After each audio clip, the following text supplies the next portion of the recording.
La vida cristiana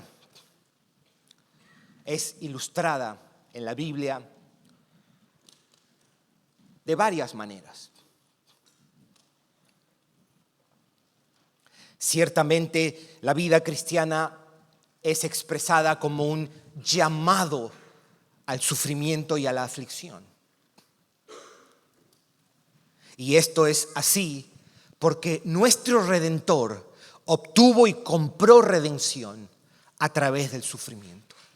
Cristo fue a gloria a través del trayecto y de la carretera llamada aflicción, no para que nosotros no pasemos, sino para marcarnos el camino a gloria. El andar cristiano es un llamado al sufrimiento. Pero asimismo, el llamado cristiano es un llamado a la guerra. La vida cristiana es una batalla. Primera y principalmente una batalla contra nuestro pecado. El pecado que se anida en nuestro corazón, el pecado que todavía reside dentro de nosotros, lo que el apóstol Pablo llamaba en Romanos 7, el pecado que mora en mí. La vida cristiana es una lucha constante y permanente. Es por eso que Pablo llamaba al caminar cristiano la buena batalla de la fe. No es el único enemigo con quien peleamos, porque también peleamos contra el mundo y peleamos contra Satanás. Pero el primer enemigo con quien nosotros luchamos y resistimos es nuestro propio pecado, nuestras propias pasiones pecaminosas. La vida cristiana también se ilustra como usando la metáfora de la agricultura, es un sembrar y un cosechar. Nosotros cosechamos lo que nosotros sembramos. Y la Biblia nos pone un sinnúmero de metáforas para nosotros comprender de qué se trata esto. ¿De qué se trata esto? Pero a veces me temo que ignoramos otro aspecto que la Escritura también resalta respecto a la vida cristiana, al caminar cristiano. Y es el hecho de que la vida cristiana es una celebración. Una celebración. Celebración de nuestra redención. Celebración de haber sido librados del pecado y del infierno. Y celebración que ahora conocemos a la persona más extraordinaria que ha caminado sobre la tierra, el Dios hecho hombre, nuestro Señor Jesucristo. La vida cristiana es una celebración.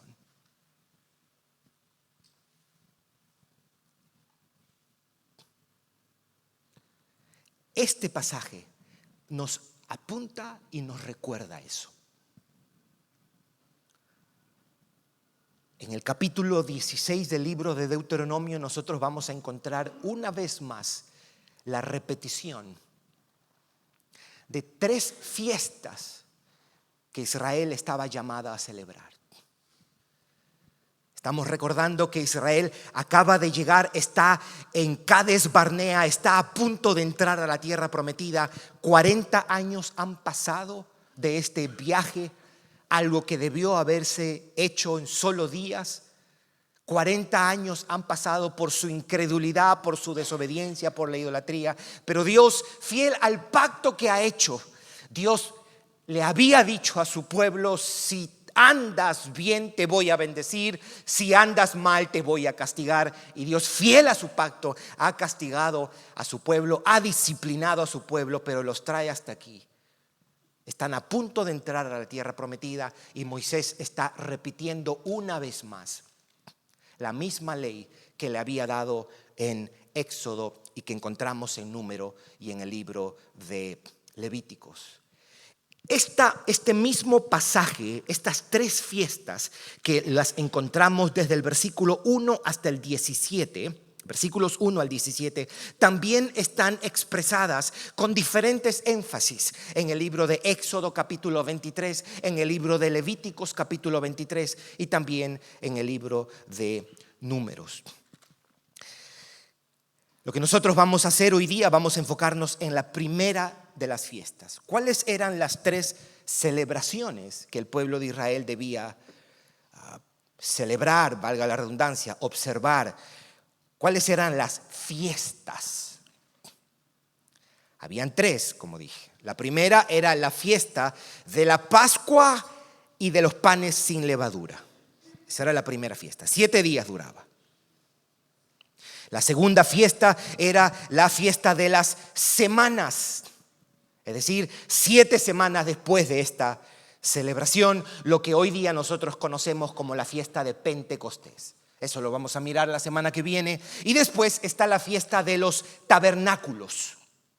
La fiesta de los tabernáculos. En los versículos 1 al 8 nosotros tenemos el mandato de celebrar la Pascua. ¿Y qué es lo que nosotros vamos a mirar en estos 8 versículos? Básicamente lo que vamos a encontrar es el mandato a celebrar la Pascua y la fiesta de los panes sin levadura, junto con la intención de la celebración. ¿Por qué debían celebrarlo? 2, en los versículos 2 al 8 también vamos a encontrar instrucciones de esta celebración. ¿Qué debían ofrecer? ¿Dónde debían ofrecerlo? ¿Cómo debían ofrecerlo? Al final vamos a tener cuál era el propósito, más bien, el propósito final de esto. Y vamos a responder una pregunta al final. ¿Qué propósito tiene para nosotros esto? ¿Qué aplicación tiene para nosotros esta celebración de la Pascua? Nosotros tenemos en los versículos 1 el mandato a celebrar la Pascua y en el versículo 3 el mandato de la fiesta de los panes. Note cómo lo dice, versículo 1. Guardarás el mes de Abib. Eso corresponde a nuestro mes de marzo y abril, mis hermanos. Más adelante a este mes se le llamó el mes de Nisan o Nisan. Y harás Pascua a Jehová tu Dios, porque en el mes de Abib, mire la razón por qué debían celebrar esto. Porque en el mes de Abib, alguien pudiera preguntar, ¿y por qué tenemos que celebrarlo en el mes de Abib? Porque en el mes de Abib te sacó Jehová tu Dios de Egipto, de noche. Según Éxodo 12, la Pascua se celebraba el 14 del mes. Y a partir del 15 al 22 de ese mismo mes seguía la fiesta de los panes sin levadura. El Señor ordena a todo israelita presentarse ante Él a celebrar la Pascua. Esto no era algo opcional, esto era una obligación de todos los que pertenecían al pueblo de Israel. Note el versículo 3. No comerás de ella pan con levadura, 7 días comerás con ella pan sin levadura, pan de aflicción, porque aprisa saliste de tierra de Egipto, para que todos los días de tu vida te acuerdes del día en que saliste de la tierra de Egipto. Se hace mención del pan sin levadura y ambas cosas, Pascua y pan sin levadura, hacen referencia al día que el Señor los sacó de Egipto. Se debía hacer en esa época porque en esa época el Señor los sacó de Egipto.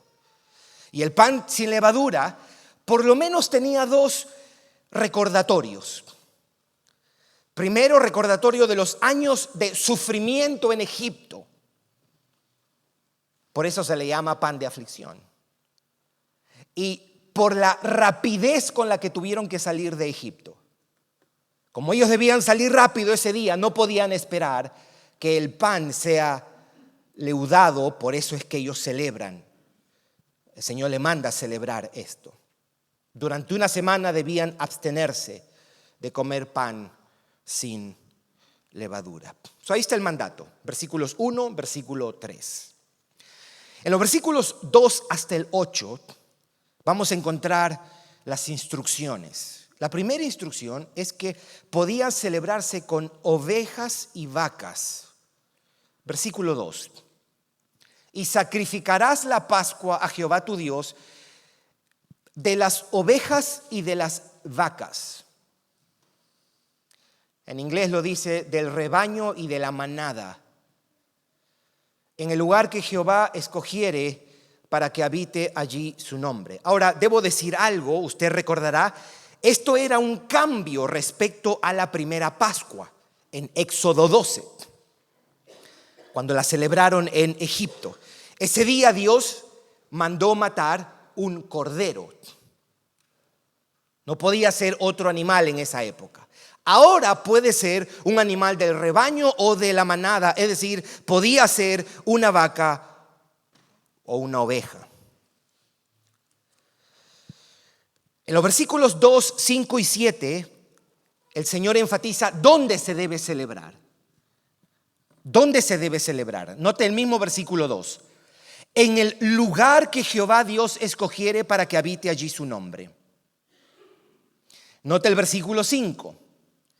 No podrás sacrificar la Pascua en cualquiera de las ciudades que Jehová tu Dios te da, sino en el lugar que Jehová tu Dios escogiere para que habite allí su nombre. Sacrificarás la Pascua por la tarde, a la puesta del sol, a la hora que saliste de Egipto. Versículo 7. Y asarás y comerás en el lugar que Jehová tu Dios hubiere escogido. Todos los que viven en Israel por lo menos deberían presentarse para esta fecha al tabernáculo primero, después al templo y celebrar la Pascua. Ahora, esto era algo nuevo, porque hasta ese momento el tabernáculo estaba en el centro, estaba cerca de ellos, y ellos acampaban alrededor, y cuando celebraban esto ellos podían caminar, estaba accesible, estaba cerca. Ahora llegan a la tierra prometida. En días ellos van a cruzar el Jordán y van a entrar a la tierra prometida. La tierra entera va a ser dividida y la mayoría de ellos no va a vivir en Jerusalén. Los que vivan lejos del templo deben prepararse para ese viaje y encontrarse con el Señor. Ese era el mandato. Aquí no había no puedo ir allá porque está un poco lejos. No, todos tenían la obligación de presentarse. Y esta fiesta, mis hermanos, era parte de la historia de Israel, era parte de la identidad del pueblo escogido. El pueblo escogido celebraba la Pascua. Amén. ¿Y qué es lo que debían comer? Debían comer el animal que sacrificaban y los panes sin levadura. Versículo 3. No comerás con ella pan con levadura. Versículo 7. Y la asarás y comerás en el lugar que Jehová tu Dios hubiere escogido. Después de ofrecerlo, ellos podían comerlo, ingerirlo junto con el pan. Después de ese día ellos podían regresar a su casa. Pero la observación de 7 días de panes sin levadura permanecía. Ellos no podían comer pan sin levadura. Ahora, la pregunta sería entonces, ¿de qué se trata esta celebración? El mismo texto nos está diciendo. El mismo texto nos está diciendo de qué se trata esta celebración. Si usted nota el versículo 3, la segunda parte, dice, para que todos los días de tu vida te acuerdes del día en que saliste de la tierra de Egipto. El versículo 1, porque en el mes de Abib te sacó Dios de la tierra de Egipto. El versículo 6, lo mismo. El versículo 6 dice, a la hora que saliste de Egipto. Esta fiesta que combinaba dos cosas, la Pascua y los panes sin levadura, era un recordatorio de la bondad y el poder de Dios para rescatarlos de Egipto. Un memorial, por decirlo de una manera, de cómo Él los había redimido, de cómo Él los protegió y cómo Él guardó su pacto. Él le había prometido a Abraham, mis hermanos, que les iba a dar esta tierra. Y están frente a la tierra y esta es la demostración. Hey, Dios nos sacó de allá y mira hasta dónde nos ha traído. Era una fiesta de celebración por el poder y la fidelidad de Dios que mostró cuando redimió a su pueblo de la opresión y el cautiverio egipcio. Así que eso es lo que nosotros tenemos en estos versículos. Pudiéramos decir que en cada Pascua ellos tenían una imagen y un recordatorio de lo que Dios había hecho en el pasado. Pero en cada Pascua ellos tenían ánimo para el futuro.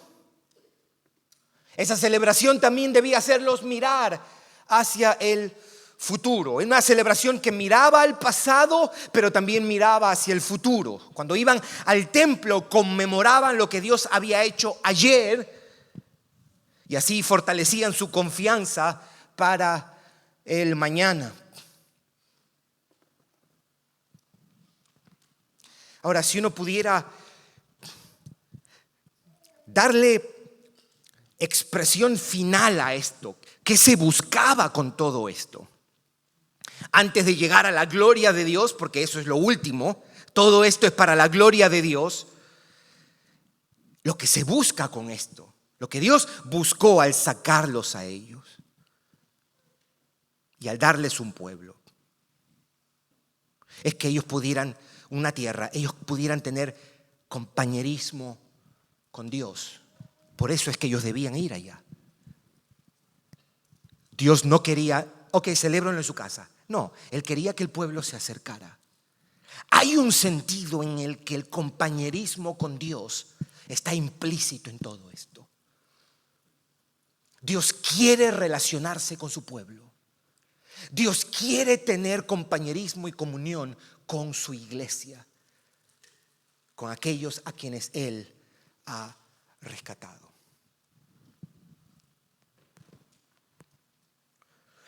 Esto era hasta Deuteronomio. Nosotros ahora tenemos la revelación completa de Dios.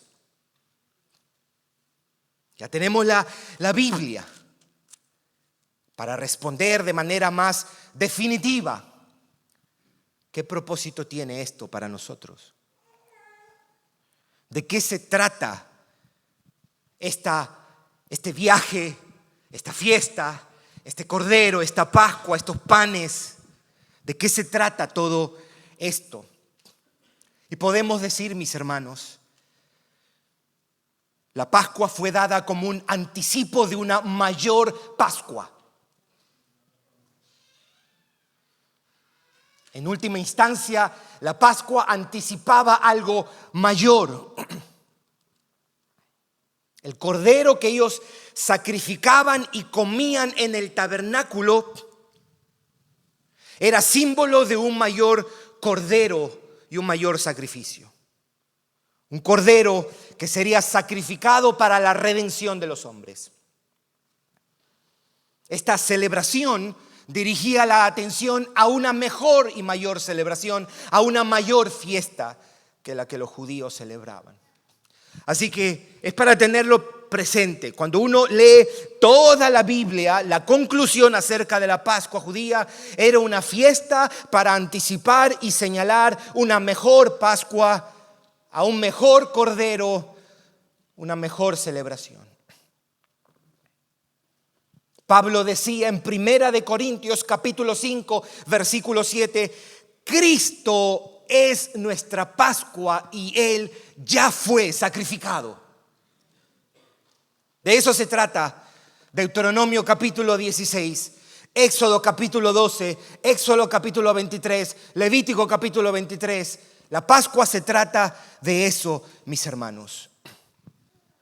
Esta celebración nos señala hacia Cristo, hacia su muerte, su sacrificio en la cruz, hacia el resultado de su muerte, que es nuestra redención. O podemos decirlo de esta otra manera: la Pascua es una celebración del Evangelio. Del Evangelio. Los israelitas recordaban su redención, se acercaban a Dios en el templo, comían el cordero, comían la Pascua.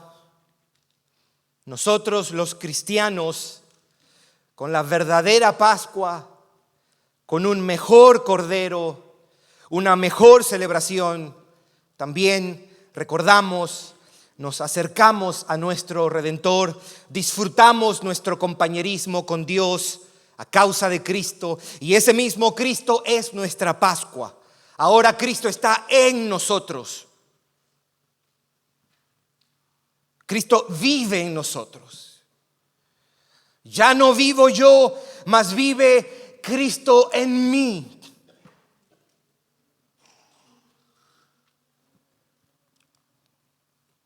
Así que Cristo es un recordatorio también de la bondad y fidelidad de Dios. Dios, amados hermanos, Dios no te tiene que dar una señal de que te ama.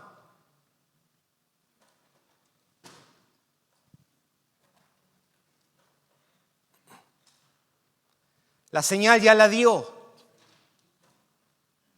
La Pascua, el Cordero, el Hijo de Dios, muriendo en la cruz del Calvario. ¿Tú quieres saber qué Dios piensa de algo? Mira a Jesucristo y su obra de redención.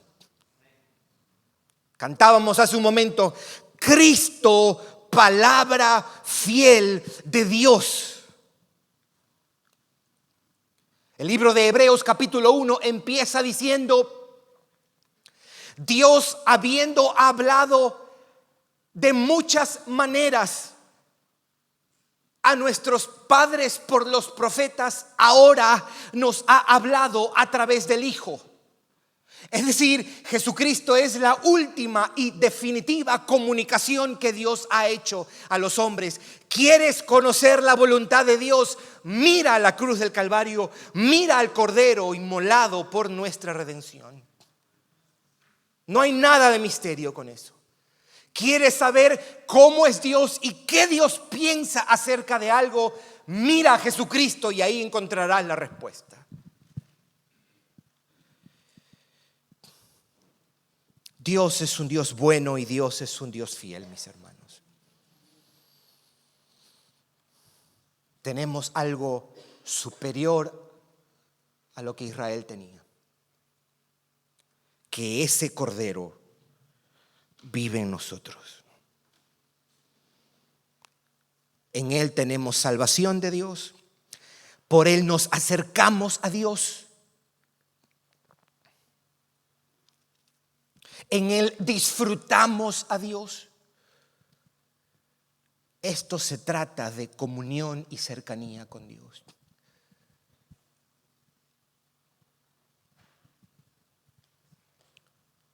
¿Tú disfrutas de su compañerismo? ¿O tú tratas tu religión cristiana como una serie de verdades a las que les das check y apruebas? ¿Tú tratas esto mecánicamente? Y solamente dices: hay que hacer esto porque eso es lo correcto, hay que hacer esto porque eso es lo correcto. Si tú dices que eso refleja cómo tú vives tu cristianismo, déjame decirte que te estás perdiendo de algo extraordinario. No la entendiste. Porque Cristo hace todo esto para que tú y yo podamos acercarnos a Dios y tener compañerismo con Dios. Él no es una cosa. Él no es un objeto. Él no es una religión o un set de leyes que nosotros cumplimos. Él es una persona, la persona más extraordinaria. Y esa persona controla todo. Y en su mano, de acuerdo a Isaías 40, aquí tiene en la palma de su mano a los océanos. Y cuando juntan a todas las naciones, son como una gota en comparación con él que cae en el cubo. Ese Dios extraordinario y trascendente, el alto y sublime, de acuerdo a Isaías 57:15, que habita en la eternidad y cuyo nombre es el Santo. Ese Dios también, mis hermanos, está cerca del quebrantado de espíritu y ha venido y se ha hecho accesible como el Cordero de Dios para quitar nuestro pecado. Esa es la persona que te ama y tú tienes comunión con esa persona a causa de Cristo. A causa de Cristo.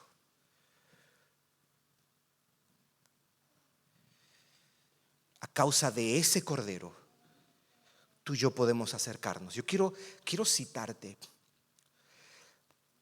4 textos del Nuevo Testamento, de 4 autores diferentes, para que podamos mirar en la Pascua no solamente una fiesta mecánica, sino la celebración de un Cordero que fue entregado para nosotros, para que nosotros ahora estemos con Dios, como Israel que llegaba al templo y estaba en compañerismo con el Dios que los había redimido. Mire lo que dice 2 de Corintios. Yo lo voy a leer, no tienes que buscarlo. 2 de Corintios capítulo 13, versículo 14. La gracia del Señor Jesucristo, el amor de Dios y la comunión del Espíritu Santo sea con todos vosotros. La comunión del Espíritu Santo. Juan 1, 1 al 3. Escuche lo que dice. Lo que hemos visto y lo que hemos oído, eso os anunciamos. Eso os anunciamos. ¿Para qué? Para que también vosotros tengáis comunión con nosotros, y nuestra comunión verdaderamente es con el Padre y con su Hijo Jesucristo.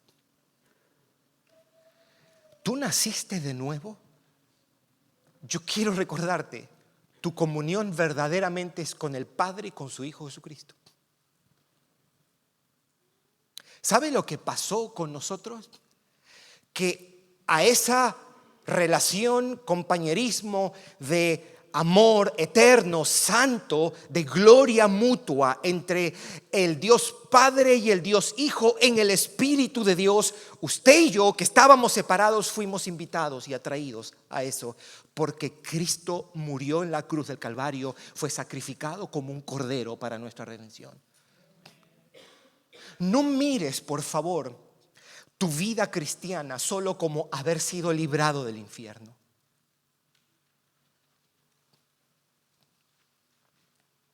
Tienes compañerismo con el ser que te ha creado.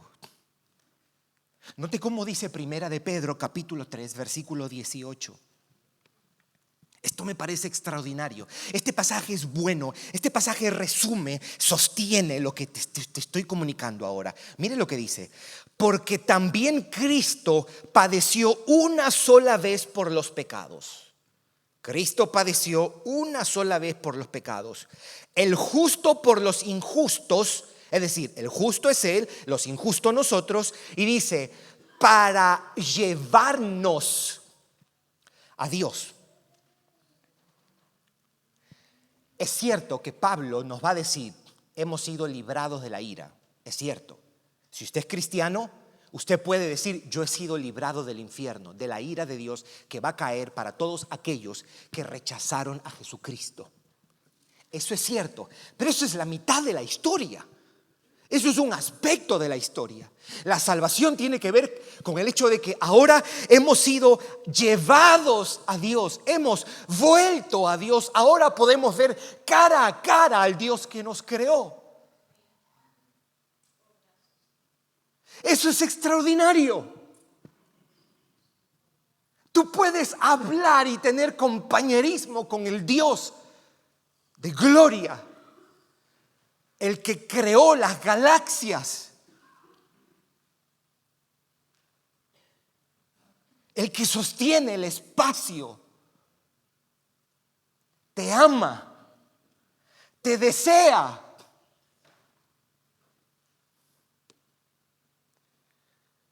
Y Jesús dice, Juan 17:3, escuche lo que dice, y esta es la vida eterna. Ok, ¿qué es vida eterna, Jesús? Esto es la oración del aposento alto. ¿Qué es vida eterna? Ser librado del infierno, ¿verdad, Jesús? Bueno, eso es parte, pero no es todo. Eso no es solamente sacarte del camino al infierno. Eso es parte, pero Él dice, esta es la vida eterna, que te conozcan a ti. Que te conozcan a ti, al único Dios verdadero y a Jesucristo, a quien has enviado.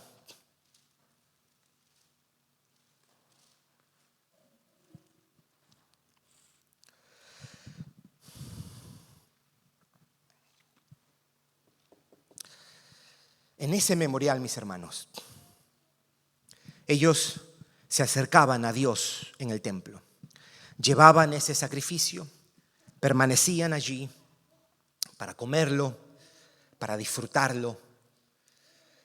Nuestro memorial es mayor, porque nuestra redención es mayor.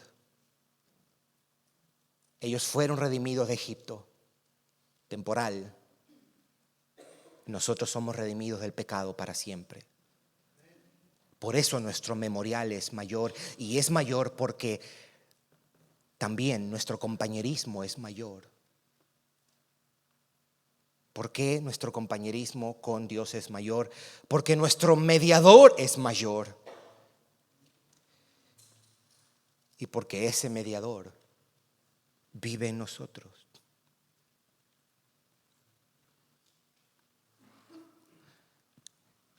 Si tu concepción del cristianismo tiene que ver solamente con perdón de pecados, pero es perdón de pecados para que tengas compañerismo con Él.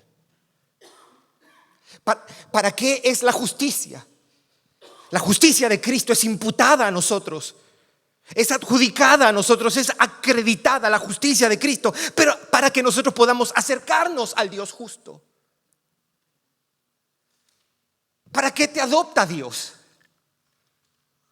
Sino para que lo miremos como Padre y nos acerquemos, para que nos da nueva vida, sino para mirarlo, para que cambie nuestro corazón, sino para sentirlo y experimentarlo.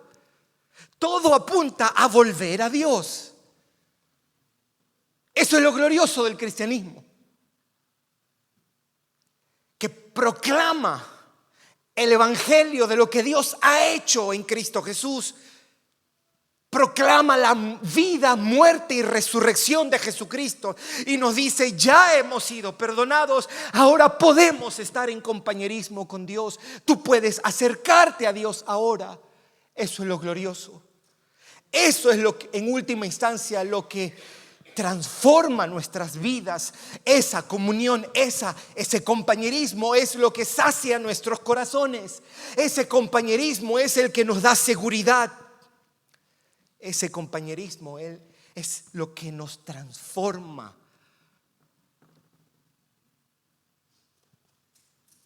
Eso es lo glorioso de esto, mis hermanos. Pablo le decía a Timoteo, Timoteo, acuérdate de Jesucristo.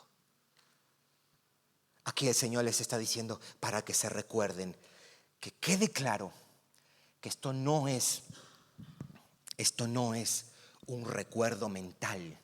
El problema no es mental aquí.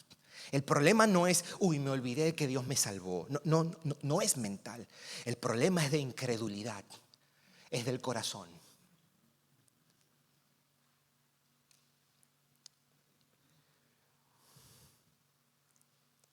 Quiero cerrar con un pasaje.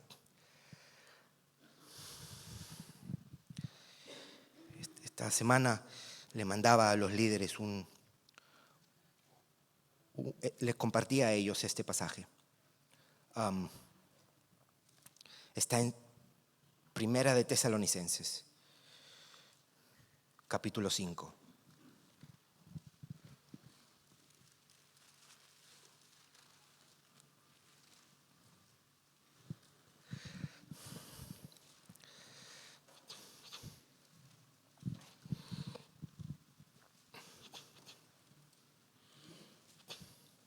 ¿Lo tienen, mis hermanos?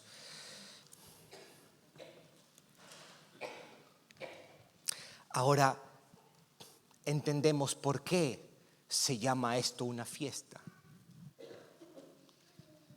Porque es estar cerca del ser que nos ha creado y redimido. Es compañerismo con Él. Es vivir con Él.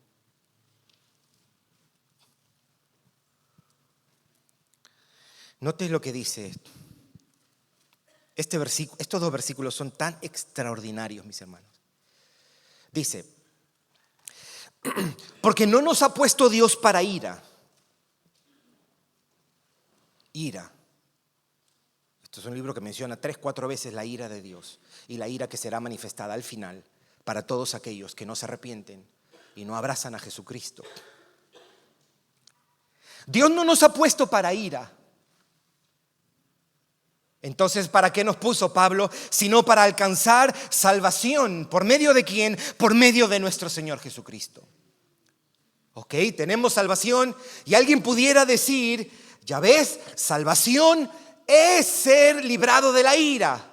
Y es cierto, eso es lo que enseña ese pasaje. Lo opuesto a salvación es recibir ira. Lo opuesto a recibir ira es salvación. Eso podemos decir, pero no es todo. Porque el texto también nos dice: quien murió, Cristo murió, ahí está la Pascua, el Cordero, el sacrificio, murió por nosotros para que ya sea que velemos, es decir, estemos vivos físicamente, o que durmamos, es decir, cuando estemos muertos. Sea lo que sea, dice, para que ya sea que velemos o que durmamos. ¿Qué dice ahí, mis hermanos? Vivamos, ¿dónde? Juntamente con Él. Eso quiere decir, mis hermanos, que la salvación debe entenderse así: fui librado de la ira, gracias Señor, pero esa es la mitad. Ahora he sido invitado a esta comunión, a vivir contigo, Señor. Yo vivo junto a ti. Yo le escribí a mis hermanos: buenas tardes, mis hermanos. La salvación aquí es expresada de dos maneras. Uno, como habiendo sido librados de la ira, ahí está en el texto. Y dos, como vivir en compañerismo con Cristo, en vida y muerte. Extraordinario, insuperable, glorioso. ¿No es dulcemente abrumadora esta verdad? Les preguntaba.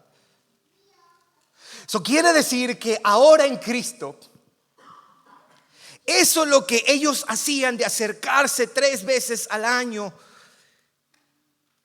era solo una tenue imagen, para decirlo, una diminuta copia del compañerismo que hoy día tenemos con el Dios que nos ha creado y redimido.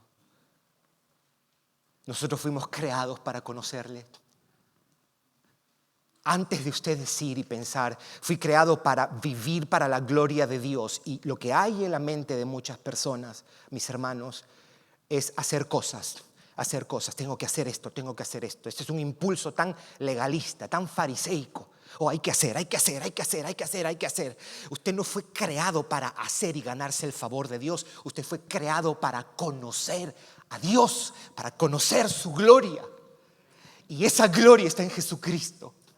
Y por cuanto ese conocimiento, esa relación, ese compañerismo es glorioso, que nos sacia, nos da seguridad y nos transforma, afecta la manera como somos y afecta la manera como vivimos. Fuimos creados y fuimos redimidos para tener compañerismo con ese Dios. Eso es lo extraordinario de Jesucristo. Que en Cristo Jesús tenemos eso.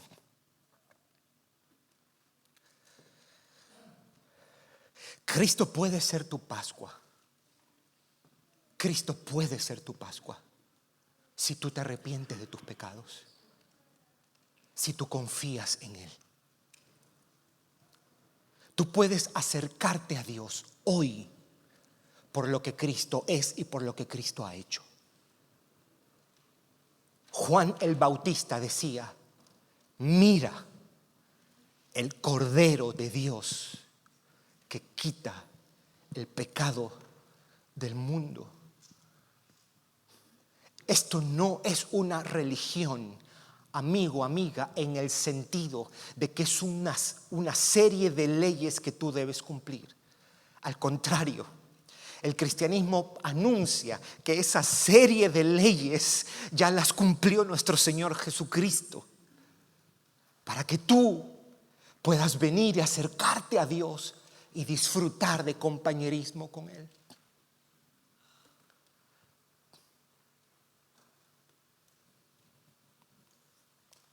Entender esto cambia la manera como pensamos acerca del pecado.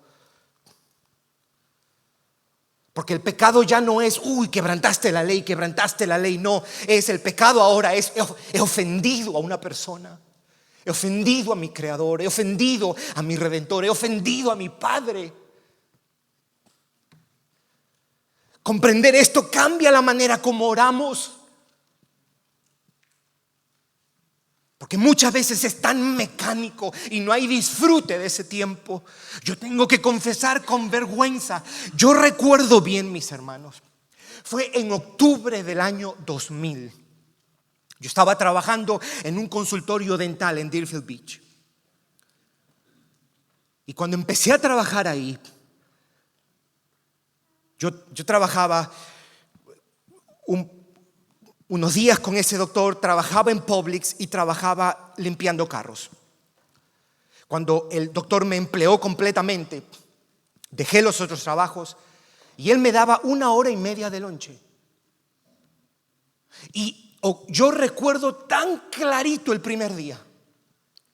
Pasaron 2 cosas ese día. Fue octubre del año 2000. Yo tenía una convicción de que yo no puedo vivir mi vida cristiana sin orar. Y le dije: Señor, ayúdame a orar 1 hora al día. Y entré a orar. Yo salía, cruzaba la pista y me metía. Iba a la casa, estaba la muñeca. En ese tiempo solamente existían Christopher y Denilson. Lo primero que pasó, cerrando la puerta, estaba 5 minutos y Denilson tenía 1 año, se enchancó el dedo en la puerta del baño y hizo un escándalo. Pero yo me quedé ahí. Yo dije: Señor, yo no, afuera está la muñeca, yo tengo que concentrarme en esto. Pero lo otro que pasó, mis hermanos, fue que yo agarré, yo dije: yo quiero hacerlo 1 hora. Volteé el reloj. Esto pasó, y esto a algunos de ustedes se lo he contado, esto me pasó. Y yo quise tener un tiempo de oración. Y yo comencé, oraba. Yo pensaba que había orado 1 hora. Volteo y habían pasado 5 minutos. Y yo dije: no, aquí me voy a quedar y hasta que pasen los 60 minutos. Dios fue tan misericordioso conmigo, mis hermanos, que esa misma semana yo estaba leyendo el Salmo 34 y llegué al versículo 15, uno de los primeros versículos que me memoricé. Los ojos, dice versículo 15, los ojos de Jehová están sobre los justos y atentos sus oídos al clamor de ellos. Dios fue tan misericordioso que eso cambió mi perspectiva de la oración. Porque es con una persona a quien le hablo y a quien le adoro y deseo y quien me escucha, con quien me estoy encontrando. A causa de Cristo, mis hermanos. A causa de Cristo usted tiene en Dios un Padre. A causa de Cristo usted tiene en Dios un Redentor que te ama, te desea. y que podamos crecer en nuestra comprensión, aprecio y experiencia de ese compañerismo, para que tú mismo puedas experimentar que Él es suficiente. Él es suficiente. Él es nuestro Cordero que fue entregado para que nosotros nos acerquemos a Dios. Vamos a orar.